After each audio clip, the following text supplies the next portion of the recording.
Alors, bienvenue à la version en ligne du cours de planification de traitement thermique. Donc, comme vous le savez déjà, le reste des notions théoriques vont être données via des liens YouTube, étant donné la situation sanitaire du COVID et des nouvelles exigences du gouvernement et du collège. Donc, sans perdre trop de temps, commençons ce cours en rappelant que nous avions vu dans l'ensemble les notions concernant les diagrammes de temps-refroidissement continu, en abréviation les diagrammes TRC, qui sont utilisés pour prévoir les phases et les duretés obtenues des aciers à travers un traitement thermique de trempe conventionnel. Donc, faut faire la distinction entre le refroidissement isotherme, premier type de refroidissement que nous avons vu durant la session, qui concerne les diagrammes TRI, transformation refroidissement isotherme. Ces premiers diagrammes que nous avions vus permettent de prédire avec assez de précision en fonction du temps de maintien dans un contexte de trempe étagée dans un sel à une certaine température, les phases obtenues ainsi que la dureté obtenue pour un certain temps de maintien. Par contre, le plus souvent dans l'industrie, on a recours plutôt aux trempes conventionnelles, donc où il s'agit tout simplement, après la mise en solution, à la sortie du four, de tremper l'acier dans un milieu de trempe à température généralement ambiante, que ce soit de l'eau ou de l'huile, ou même l'air dans certains cas. À ce moment-là, les diagrammes TRI ne sont pas adaptés pour prédire convenablement les phases obtenues ainsi que les duretés. Il faut donc se rabattre sur un nouveau diagramme, les diagrammes TRC que nous avons vus. Donc, les diagrammes TRC sont différents des TRI parce qu'ils tiennent compte du fait qu'à chaque seconde pendant le refroidissement, la vitesse de diffusion du carbone est modifiée, elle est diminuée et a donc une influence sur le temps pour lequel on voit apparaître les phases et donc les duretés obtenues à la fin du refroidissement. Donc, vous avez ici un exemple de diagramme théorique que nous avions vu, que nous avions utilisé pour effectuer certains exercices. Rappelons que il y a à travers les diagrammes TRC en plus des limites de phase de transformation. Il y a aussi des différentes vitesses de refroidissement qui sont proposées, donc des courbes de refroidissement passant à travers les frontières de transformation. Chacune des frontières de transformation sont identifiées. La partie que vous voyez ici qui sert finalement de bénite. Ainsi, vous avez ici la zone de la formation de la ferrite primaire. En bas, ici, vous avez la zone de transformation de la perlite.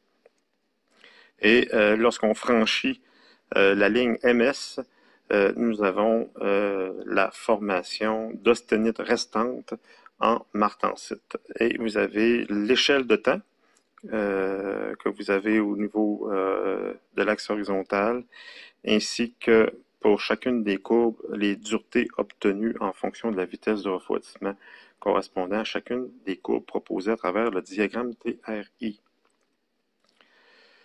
Maintenant, il y a d'autres informations intéressantes et qui peuvent être utiles pour l'utilisation relative à l'utilisation des diagrammes TRC, transformation refroidissement continu. Par exemple, l'influence du carbone sur la température de début et de fin de transformation martensitique. Ce qu'il faut savoir, c'est que le carbone a une influence, la teneur en carbone a une influence directe sur la température qu'il faut atteindre pour que l'austenite puisse se transformer en martensite.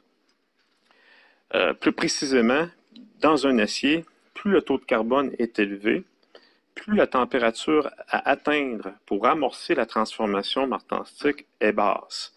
Donc, en quelque sorte, le carbone agit comme un stabilisateur de l'austenite. Il retarde la transformation d'austenite à martensite. Plus l'acier a de carbone, plus la transformation en martensite se fera tardivement pour des températures plus basses. Et là, le graphique que vous voyez ici à l'écran montre à la fois l'influence du taux de carbone sur la température de début de transformation, la courbe identifiée comme étant MS, et vous avez aussi l'influence du taux de carbone sur la température de fin de transformation en martensite, MF. Ce que vous remarquez en même temps, c'est que dans les deux cas, bien entendu, la température de début et de fin de transformation baisse avec l'élévation du taux de carbone, mais cette chute semble plus drastique pour la courbe du MF. Donc, on remarque effectivement l'écart qui existe entre les températures de début de transformation martensite et températures de fin de transformation martensite s'agrandit au fur et à mesure que le taux de carbone s'élève dans l'acier. Et à partir de cette information-là, on peut être capable d'expliquer maintenant pourquoi la ligne MS, dans les diagrammes TRC des aciers, est droite pour des vitesses de refroidissement élevées, donc pour des temps, autrement dit, plus longs, plus courts, et que vous avez ici, à partir d'un certain taux de refroidissement, une inflexion. Donc, il y a finalement, ce qu'on observe, c'est que la température, à partir d'une certaine vitesse de refroidissement, la température pour laquelle la transformation martensitique va débuter va s'abaisser pour des vitesses de refroidissement, plus basses. Donc, vous voyez bien ici, là, en évidence, à travers le cercle rouge, que le MS s'abaisse pour des vitesses de refroidissement de plus en plus bas, donc moins rapides. Comment ça s'explique? C'est que plus le taux de carbone est élevé, plus les températures MS et MF diminuent, ce qu'on avait vu dans la diapo précédente. Mais lors des transformations plus lentes, que se passe-t-il au niveau du carbone? Il faut se rappeler que lorsque l'austenite se transforme en ferrite primaire, et aussi lors du processus de transformation perlitique, comme par exemple, si vous regardez une vitesse de refroidissement assez lente, on voit bien que ce qu'on observe comme première transformation, c'est une transformation à l'équilibre. L'austenite se transforme en ferrite primaire. Le carbone diffuse dans l'acier.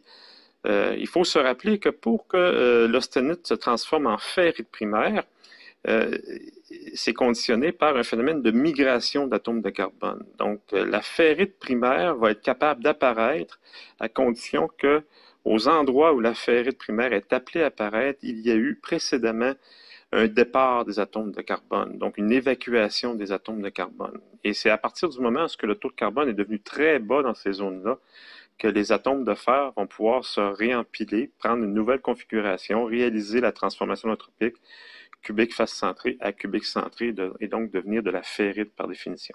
Mais ce carbone-là qui a quitté ces zones-là ne quitte pas bien entendu l'acier, ils vont donc aller migrer ailleurs et s'enrichir ailleurs dans les zones qui vont demeurer austenitiques. Donc l'austenite restante lors de l'apparition de la ferrite primaire pour des vitesses de refroidissement lents, ainsi que pour la perlite, cette austenite-là va contenir du carbone. Le taux de carbone va être plus élevé que dans l'acier global. Donc le carbone ne devient plus uniformément distribué. Il est enrichi à certains endroits et appauvri en d'autres. Donc on se retrouve avec de la ferrite et avec de l'austenite enrichie en carbone. Et puisque, comme on l'a vu précédemment, que plus l'austenite contient de carbone, si cette austenite-là est appelée à se transformer en martensite, la température pour laquelle il va y avoir transformation martensitique va être d'autant plus basse. Donc, c'est la raison pour laquelle, pour des vitesses de refroidissement plus lentes, pour laquelle précédemment, au début, il y aura donc eu formation de ferrite primaire, donc évacuation du carbone dans l'austenite restante, donc qui s'enrichit en carbone, l'austenite va contenir plus de carbone, ce qui va expliquer l'abaissement de la température de début de transformation martensite. Caractéristiques de la martensite. Donc, on sait que la martensite, c'est une structure qui est sursaturée en carbone, qui explique la très grande dureté. Donc, les mécanismes de déformation plastique sont inopérants dû à la très forte sursaturation des atomes de carbone. Pour un pourcentage de carbone donné, la température de début de transformation martensique, le MS, en avant du nez de la courbe est toujours à la même température, peu importe le taux de refroidissement employé. Donc la partie droite concerne les refroidissements plus rapides. La dureté de la martensite peut atteindre jusqu'à 700 Brinell pour un pourcentage de carbone élevé. Et là, ce qui est important de dire, c'est que la dureté de la martensite va varier selon le taux de carbone. Donc, la dureté de la martensite, elle est uniquement influencée par le taux de carbone qui est renfermé dans la martensite. Donc, si un acier contient 0,6% de carbone et qu'on arrive à tremper cet acier, à le transformer complètement en martensite, l'acier va donc posséder la dureté de la martensite qu'elle contient. Vous avez ici une courbe qui montre la corrélation qui existe entre le taux de carbone dans la martensite et la dureté de cette martensite-là. Donc, on voit qu'il y a une forte variation. On voit bien que pour des aciers contenant des taux de carbone relativement faibles, autour de 0,2 et même en bas de 0,2, la dureté obtenue est très moyenne. Donc, on est dans l'ordre de grandeur du 40-45 Rockwell-C. À l'inverse, pour des aciers contenant autour de 0,7-0,8% de carbone, la dureté peut atteindre 67 Rockwell-C. Donc, c'est à peu près le maximum qu'on peut obtenir d'une martensite. Donc, vous voyez qu'il y a un asymptote, là, dépasser 0,8% de carbone, ben, on ne peut plus améliorer. Il n'y a pas vraiment de différence entre 0,8 carbone et 1% de carbone. On a atteint un certain plateau qui se situe autour de 67 Rockwell-C.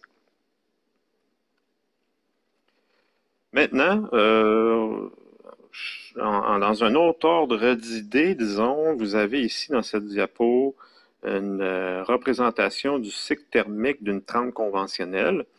Dans l'image que vous voyez à l'écran, vous avez une représentation à gauche du diagramme d'équilibre et à droite, vous avez le cycle thermique.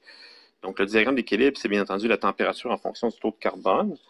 Ce que vous voyez ici, la zone, vous remarquez la zone hachurée qui longe dans la partie, pour des faibles taux de carbone, qui va longer le solvus AC3 et ensuite poursuivre son chemin le long de la ligne eutectoïde AC1 pour des taux de carbone plus élevés dans le domaine hyper-eutectoïde. Donc, ce que ça montre, la partie gauche, c'est que ça indique la température de chauffage en fonction du taux de carbone de l'acier. Donc, la zone hachurée indique la zone dans laquelle, la marge de température pour laquelle il est requis de chauffer l'acier avant la trempe. On voit que pour des taux de carbone plus faibles, la zone de chauffage, la température de chauffage doit être plus élevée parce que ce qu'il faut se rappeler, c'est que pour réussir une mise en solution, il faut que l'acier soit chauffé dans l'austenite, donc de manière à obtenir 100% d'austenite. Bien entendu, le solvus AC3 longe, finalement, sa température va s'élever avec le taux de carbone plus bas. On va atteindre la température minimum, un peu en haut de 723, et cette température-là va demeurer pour des aciers hyper-eutectoïdes.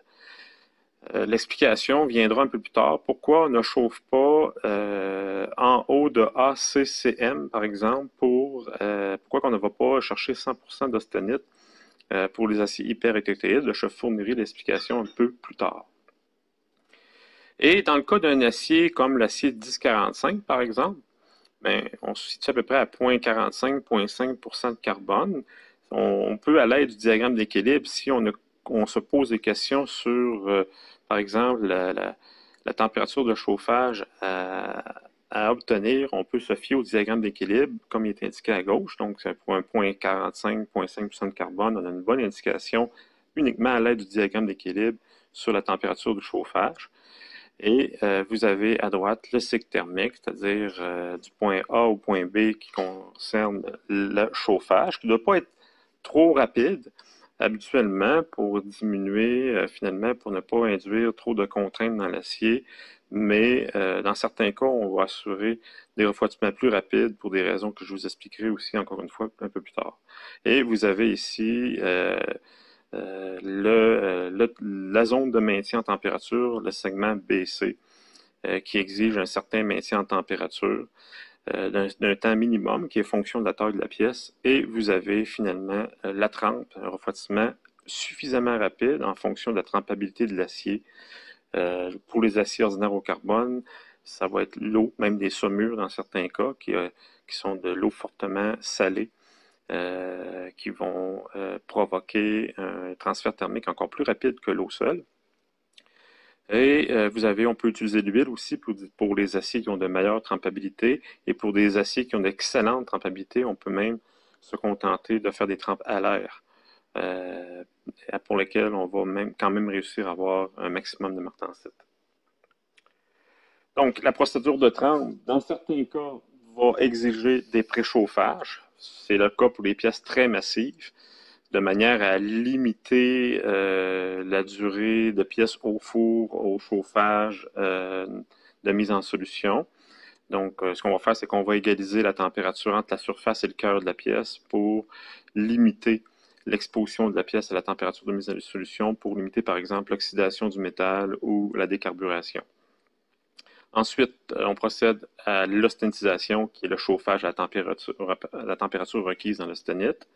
Et là, la règle, comme on a vu dans le diagramme précédent, cette température d'austenisation-là va correspondre à une température de chauffage qui se situe entre 30 à 50 degrés Celsius au-dessus de AC3. Donc, vous voyez, remarquez ici que le hachuré ne touche pas au solvus, il est plus élevé. Donc, cet écart de température-là correspond à peu près à 30 degrés C. Donc, et la hauteur de la zone hachurée correspond à peu près à 20 degrés. Donc, il faut chauffer entre 30 à 50 degrés C au-dessus de AC3.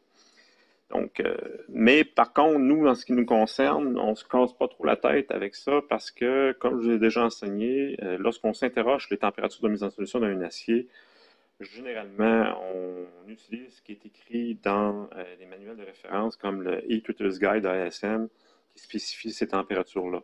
Mais il faut savoir aussi que si on n'a pas l'information, on peut, en utilisant le diagramme d'équilibre requis, là, on peut être capable de s'en sortir si on se pose la question à savoir quelle température utiliser. Mais encore là, il faut être prudent parce que le diagramme d'équilibre va donner une certaine précision pour les aciers au carbone. Aussitôt qu'on tombe sur des aciers alliés, micro-alliés, on ne peut plus utiliser le diagramme d'équilibre parce que la position de l'eutectoïde, les solvus, va être modifiée à cause de la présence de divers éléments d'alliage comme le chrome, le molybdène et le nickel. Et pour les aciers hyper-eutectoïdes, la zone de chauffage pour toutes les teneurs en carbone, à partir de 0,8 jusqu'à des teneurs plus élevées, cette marge va être la même, c'est-à-dire au-dessus de AC1, donc la ligne eutectoïde horizontale, de 30 à 50 degrés C au-dessus de AC1. Et finalement, pour le temps d'austenisation, la règle en général en traitement thermique, comme je l'avais spécifié lors du laboratoire, c'est 20 minutes plus 10 minutes par pouce de section. Donc, à partir d'1 pouce de section, on ajoute 10 minutes, puis à chaque pouce supplémentaire, on ajoute un 10 minutes supplémentaire. Donc, par exemple, si vous avez une pièce qui a 5 pouces de section, il faut donc prévoir 20 minutes de chauffage, plus 5 fois 10 minutes, donc 50, donc environ 1h10 de chauffage. Ensuite vient la trempe. Donc, la réussite de la trempe est basée sur les diagrammes TRC, bien entendu. Le taux de refroidissement critique nous indique le temps disponible pour obtenir 100% de martensite. Donc, généralement, ce qu'il faut faire, c'est d'utiliser le bon milieu de trempe. Et il y a tout un chapitre plus tard dans la session qui va concerner finalement le choix du milieu de trempe, le choix des bonnes conditions de trempe pour réussir la trempe. Donc, c'est-à-dire avoir suffisamment de martensite sans causer de ce qu'on appelle les tapures de trempe. Donc, je reviendrai un peu plus tard sur plus de précisions sur la procédure de trempe. Quelques milieux de trempe recommandés, justement, ben, en général, lorsqu'on a affaire à des aciers au carbone, comme le 1045, le 1030, le 1050, le 1060, le 1080, lorsqu'on veut tremper ces aciers-là, c'est toujours de l'eau. Puis même que parfois, lorsqu'on veut aller maximiser la dureté, on va recourir à de l'eau salée pour augmenter la vitesse le plus possible. On va aller chercher le plus de martensite possible. Mais lorsque l'acier contient des éléments d'alliage qui vont donc permettre justement d'aider à obtenir la martensite, le refroidissement ultra rapide n'est plus nécessaire. On évite en même temps la fissuration des pièces due au choc thermique trop sévère, dû à un refroidissement trop sévère pour ces aciers-là. On peut donc recourir à de l'huile qui génère des taux de refroidissement plus faibles, mais qui permettent aussi d'avoir la martensite à cause de la présence d'éléments d'alliage. Donc, l'huile conventionnelle pour les aciers alliés, pour certains aciers alliés, et les aciers faiblement alliés, les aciers fortement alliés. Donc, acier allié, là, que vous lisez sur l'écran, là, ça fait référence aux aciers faiblement alliés. Et l'air peut même servir dans certains aciers comme milieu de trempe, à condition qu'on ait suffisamment d'éléments d'alliage. C'est le cas, par exemple, des aciers inoxydables martensiques qui contiennent jusqu'à autour de 16% de chrome. Et le chrome, cette forte teneur en chrome, rabaisse beaucoup les lignes de transformation et permettent donc à l'acier, au fer, de tremper très facilement. Donc, les aciers inox martensiques n'ont pas besoin de milieu de trempe comme l'eau et l'huile pour tremper. On n'a qu'à sortir la pièce du four et la trempe. La transformation martensique va opérer quand même. Maintenant, les courbes TRC, il serait peut-être pratique et utile de savoir comment elles ont été réalisées. Donc, ce sont des outils métallurgiques qui ont été fabriqués il y a assez longtemps, malgré qu'à chaque fois que de nouveaux aciers sont développés, on doit refabriquer les courbes TRC adaptées au nouvel acier. Donc, il faut se souvenir que chaque acier possède sa courbe TRC à lui. Et comment elles ont été fabriquées?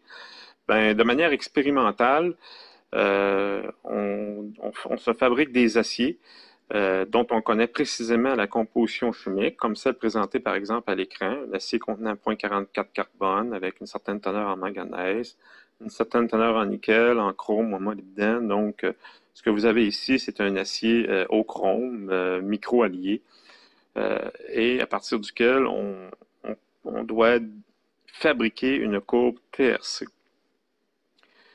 Donc, ce qu'on fait, c'est que la technique qui est utilisée s'appelle la technique de dilatométrie. Il va falloir se fabriquer, avant de fabriquer la diagramme TRC, il faut fabriquer au départ des courbes de dilatométrie. Donc, ce qu'il faut savoir pour comprendre le principe, c'est que lors de la transformation de l'acier, lors des changements de phase, l'acier change de volume.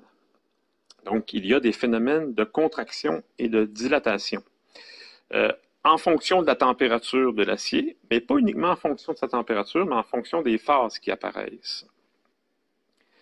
Donc, ce que vous voyez ici, c'est justement une courbe de dilatométrie effectuée pour une certaine vitesse de refroidissement d'un acier dont on veut connaître le diagramme TRC. Donc, ce qu'il faut faire, c'est que pendant que les pièces subissent un traitement thermique de chauffage et de refroidissement, nous allons lire le changement de volume de la pièce grâce à des sondes de dilatométrie qui vont permettre de mesurer précisément le changement de longueur ou l'allongement et le rétrécissement de la pièce lors des transformations ou lors des chauffages et refroidissements. Donc, au départ, on considère une pièce d'acier dont on veut fabriquer le diagramme TRC. Elle est à température ambiante à l'état recuit. Donc, mélange perlite, ferrite. Dans le cas de l'acier qui nous intéresse, on a un 0,44% de carbone. Donc, à l'état recuit, on a à la fois une certaine présence de ferrite primaire et de perlite. Donc, cet acier-là va être chauffé donc à une certaine température. Donc, vous voyez ici l'axe horizontal, c'est l'axe de température. Et l'axe vertical, c'est l'axe de changement de longueur ou de volume, de dilatation. Donc, delta L étant changement de longueur. Donc, les sondes qui sont collées sur les pièces vont pouvoir lire cet allongement-là et la contraction due pendant le refroidissement aussi. Donc, imaginez la pièce dans le four commence à chauffer, donc elle s'allonge dû au phénomène de dilatation thermique, donc la température s'élève. Et pendant que la température s'élève, la pièce va aussi augmenter en longueur. Donc, on s'en va jusqu'à un point B.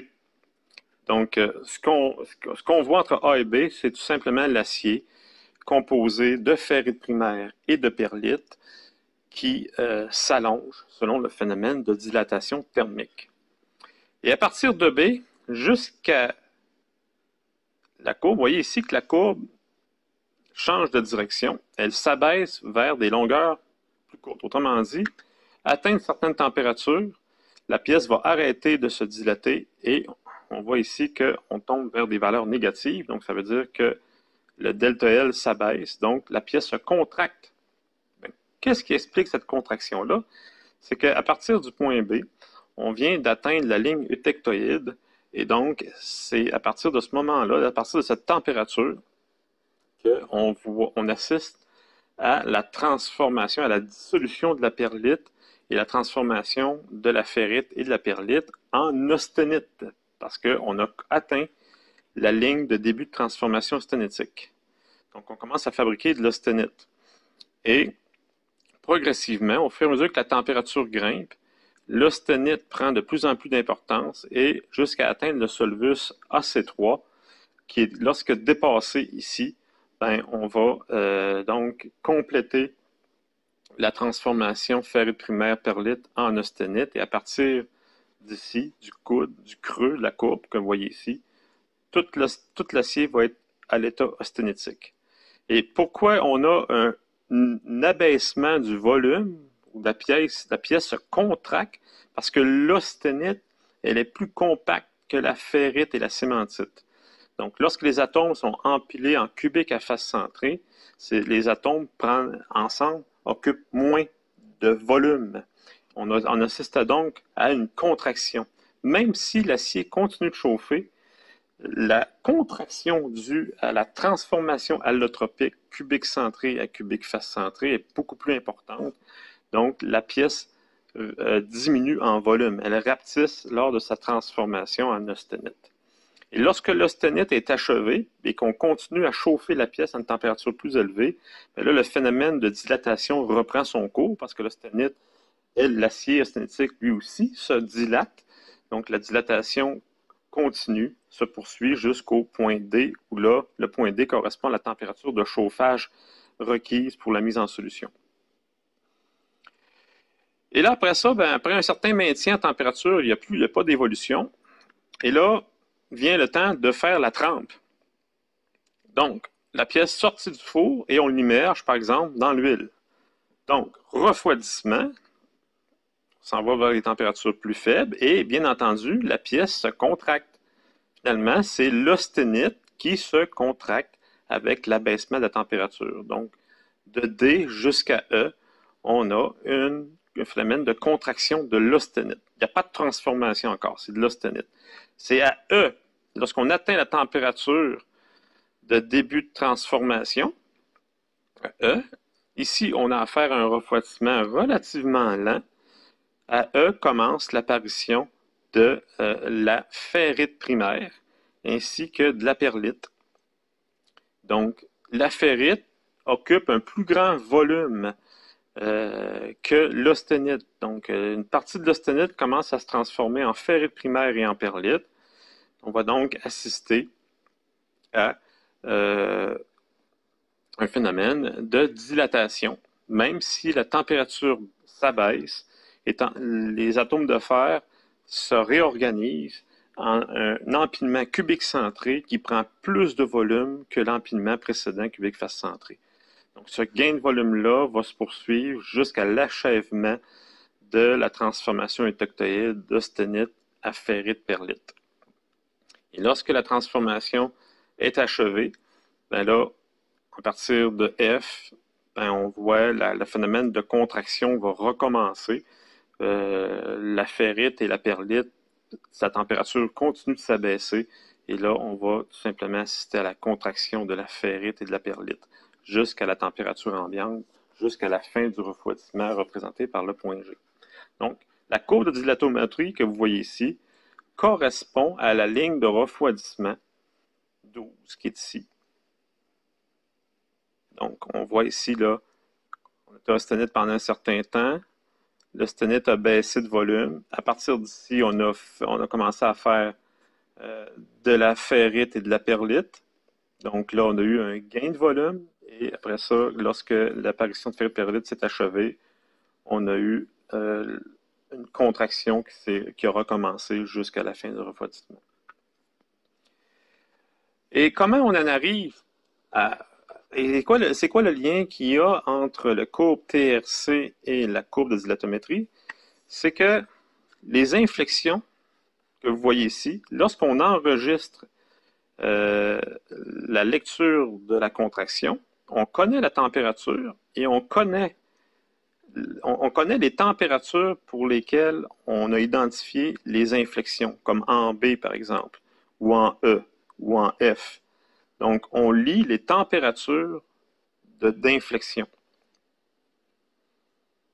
Et lorsqu'on connaît les températures d'inflexion pour lesquelles il y a eu, on connaît donc la température pour laquelle il y a eu les débuts de transformation et les fins de transformation. Donc, connaissant maintenant ces températures, on peut donc les positionner sur le diagramme, ici et ici. Et bien entendu, lorsqu'on a fabriqué la courbe de dilatométrie, on a bien pris soin aussi d'enregistrer les temps. Donc, on a parti le chronomètre et puis on a enregistré les temps aussi pour lesquels on a relevé les inflexions de température. Donc, en ayant le temps ainsi que les températures de début et de fin de transformation, on peut donc, dans le diagramme TRI, représenter par un point ici et ici, début et fin de transformation. Et il faut recommencer ce processus-là pour différentes vitesses de refroidissement. Donc, on va moduler le milieu de trempe, faire plus d'agitation, on va modifier la température du milieu de trempe de manière à générer des refroidissements de plus en plus rapides et à chaque fois faire la même chose, c'est-à-dire relever les points d'inflexion, les températures de points d'inflexion et les identifier sur le diagramme en fonction du temps. Un autre exemple, la courbe de dilatométrie correspondant à la courbe de refroidissement 8 du diagramme TRC de l'acier. Donc, le refroidissement 8, il est ici. Donc, ce que vous voyez ici, la courbe 8 est plus rapide, est assez rapide pour avoir généré de la bénite. Donc, ce que vous voyez ici, c'est l'apparition de la ferrite primaire. Il y a eu de la perlite. Ensuite, il ne s'est rien passé. Ensuite, on a fabriqué de la bénite. Il restait probablement encore de l'austenite non transformée ici, et on a fini par transformer cette austenite-là, pas transformée encore, en martensite en dépassant la ligne du MS qui est ici. Qu'est-ce que ça donne au niveau d'une courbe dilatométrique? Bien, ça donne ça ici. Donc, si on l'interprète correctement, si on fait semblant qu'on ne connaît pas le diagramme TRC, on veut connaître les températures d'inflexion, donc les températures pour lesquelles les transformations débutent, de manière à les représenter par un point pour dessiner éventuellement le diagramme TRC. Bien, on a le chauffage de notre pièce d'acier. C'est exactement la même courbe que la courbe précédente. Donc, c'est la perlite qui chauffe, qui se dilate à la même température. Ensuite, vous avez la transformation de la perlite, de la ferrite en austenite. Donc, c'est l'étape de la mise en solution. Et ensuite, la transformation sténétique est achevée. On chauffe davantage. L'austenite se dilate jusqu'au point D. Maintenant, cet acier-là, on va le tremper dans un milieu de trempe qui génère la courbe de refroidissement numéro 8 que nous avions vu dans le diagramme précédent. Imaginons que c'est de l'huile à une certaine température non agitée. On immerge la pièce et on part le chronomètre. Et là, la pièce, l'austenite, refroidit et se contracte. Donc, on a un abaissement du delta L, la contraction. Et là, en E, on assiste à une première transformation.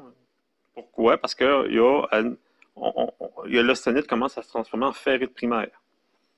Donc, ferrite primaire et perlite. Donc, on voit ici l'arrêt de la contraction, même qu'il y a une certaine dilatation, parce qu'on sait que de la ferrite, ça occupe plus de volume que de l'austenite. Donc, on le perçoit de par la lecture de la jauge de dilatométrie sur la pièce. On a un gain de volume jusqu'en F. Ensuite, en F, une autre inflexion, la pièce recommence à se contracter. Donc, il se passe, autrement dit, ce qui arrive, c'est que c'est le mélange austenite, ferrite, perlite qui se contracte. Il n'y a pas de transformation ici. Et en G commence une autre transformation. C'est de l'austenite, maintenant, qui se transforme en bénite. Et on le perçoit de par un arrêt, un deuxième arrêt de dilatation, de contraction, c'est-à-dire, et la pièce recommence à se dilater. Donc, cette dilatation vient d'où? Ben, de la bénite. La bénite, c'est aussi de la ferrite et de la cémentite. Donc, la ferrite prend plus de volume, la cémentite aussi. Donc, c'est pour ça qu'on assiste à un phénomène, pour une deuxième fois, de dilatation. Donc, on imagine, donc, on interprète comme étant la formation de la bénite. Et puis, en H, la bénite se termine. On atteint une certaine température pour laquelle on arrête de terminer la bénite. On le voit de par l'inflexion. La pièce recommence à se contracter. Donc, tout ce qu'on a fabriqué avant, donc la ferrite, la perlite, la bénite, ainsi que l'austenite qui n'est pas encore transformée, tout ça ensemble refroidit, se contracte jusqu'à une autre certaine température, qui est identifiée comme ici autour de 285, où là, il y a recommence, pour une troisième fois, la pièce recommence à se dilater. Mais on en déduit que c'est l'austenite restante qui se transforme cette fois-ci en martensite. La martensite occupe plus de volume aussi que l'austenite. Rappelons que la martensite, c'est presque de la ferrite. C'est quadratique centré, même que ça occupe un volume plus important que la ferrite. Donc, on a une augmentation de la dilatation de la pièce jusqu'à J, où là, toute l'austenite restante est transformée en martensite et toutes les transformations qu'il y avait à avoir dans l'acier sont terminées. Et donc, l'acier maintenant va continuer, va recommencer à se contracter. Toutes les phases vont recommencer à se contracter jusqu'à la température ambiante. Donc, c'est avec ce genre de courbe-là qu'on en déduit les températures pour lesquelles toutes les transformations vont débuter. Donc, on repère les températures des changements, des changements de direction des courbes en E, en F, en G, en H, en I et en J. Donc, on identifie ces températures-là, 175, 185, 480, 300, et on les place correctement sur le diagramme théorie en fonction du temps. Parce qu'on connaît le temps, on chronomètre les transformations. Et point par point, comme ça, avec plusieurs courbes de refroidissement, on arrive à relier les points entre eux et à dessiner au final le diagramme TRC d'un acier. Donc, c'est comme ça qu'on procède pour fabriquer les diagrammes TRC. Vous en avez une dernière ici qui concernait un refroidissement très rapide pour lequel, donc, qui correspondrait à la courbe 1, qui est ici, la courbe rouge que vous voyez à l'écran, pour lequel on a tout transformé en martensite. Donc, ça donne une courbe relativement simple. Et on voit à quel point l'austenite demeure très longtemps. Donc, une très forte contraction jusqu'à une température relativement basse. Où là, en E, on a l'inflexion qui correspond et le changement de direction, la dilatation relative à la transformation de l'austenite en martensite. Perlite nodulaire, ça, je vais le passer pour l'instant. Dans ce qui vous concerne, c'est un peu moins pertinent. Si j'ai le temps durant la session, je vais revenir sur ce concept-là, mais je préfère accorder du temps sur des choses un peu plus utiles en ce qui vous concerne, parce que la perlite nodulaire est importante pour ceux qui sont spécialisés en soudage, parce que c'est une phase qui apparaît dans des cordons de soudure. Je vais attendre, voir s'il me reste du temps vers la fin de la session pour vous en parler, parce que je juge que c'est un petit peu moins pertinent pour vous autres. Voilà. Donc, caractéristiques des diagrammes TRC n'existant pas sur les diagrammes TRI. Donc, pour finir avec les diagrammes TRC, les diagrammes TRI, on ne voit pas d'abaissement de la courbe du MS, comme je l'ai expliqué tout à l'heure. Donc, ici, j'explique un peu la même chose que j'ai redit tantôt. Pourquoi que la courbe MS baisse pour des taux de refroidissement plus lents, c'est à cause du rejet du carbone dans l'austenite et que le carbone influence la température de la transformation martenstique à partir de l'austenite. De temps en temps, pour certaines vitesses de refroidissement, on a une présence inattendue de ferrite pro-étectoïde dans les aciers à haute teneur en carbone. Ça, je reviendrai là-dessus un peu plus tard aussi. C'est un peu comme la perlite nodulaire, il y a des concepts là-dedans qui peuvent être un petit peu pertinents en ce qui vous concerne. Par contre, le rôle, l'influence du molybdène dans l'acier au niveau du TRC, ça c'est pertinent à expliquer. Le molybdène dans l'acier, il aide à faire apparaître la bénite. Donc, plus il y a de molybdène dans l'acier, plus la bénite est favorisée au détriment de la perlite. La bénite est une phase très intéressante dans l'acier parce qu'elle est plus résistante que la perlite, tout en offrant à peu près la même ténacité. Donc, elle retarde la formation de la perlite, le molybdène. Vous avez, pour l'illustrer, ici, vous avez le diagramme TRC modifié. C'est des diagrammes dont je vais vous montrer, que je vais vous enseigner un peu plus tard dans la session. Des diagrammes qui sont adaptés pour des traitements thermiques en fonction des diamètres de bord. On peut utiliser ce genre de diagramme-là pour lorsqu'on donne une information de taille de pièce. Ça facilite l'utilisation des diagrammes TRC en fonction de paramètres plus pratiques. Mais ce que vous voyez ici, c'est un diagramme qui montre, là, ici, la partie supérieure, c'est la zone de la perlite. Et vous avez ici la zone de la bénite. On voit que pour différentes vitesses de refroidissement, il peut être difficile de fabriquer de la bénite parce que c'est systématiquement la perlite et la ferrite primaire qui va apparaître. Ça, c'est dans le cas où il n'y a pratiquement pas de molybdène dans l'acier. Donc, 0,02% de molybdène, c'est vraiment très peu, c'est des traces. Mais si on ajoute beaucoup de molybdène dans l'acier, regardez la transformation qui opère au niveau du diagramme.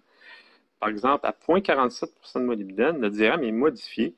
Vous avez ici la zone en haut, qui est la zone perlitique, et la zone bénitique, comment elle ressort, de manière à ce que, pour plusieurs vitesses de refroidissement, on puisse traverser la zone bénitique et éviter complètement la zone perlitique.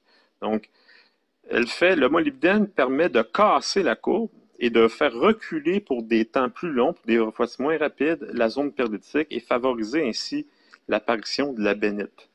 Donc, le molybdène, en résumé, est un stabilisateur de la bénite. Donc, ceci consistait à la première partie du cours de la semaine du 21 octobre. Je vais prendre une pause et on va aborder un nouveau sujet qui est le cœur, finalement, du sujet de la deuxième activité de lab. Donc, ça va vous permettre un petit peu de mieux comprendre les objectifs du deuxième laboratoire. Les revenus, qui est l'étape qui suit après la trempe. Donc, en deuxième partie, les revenus.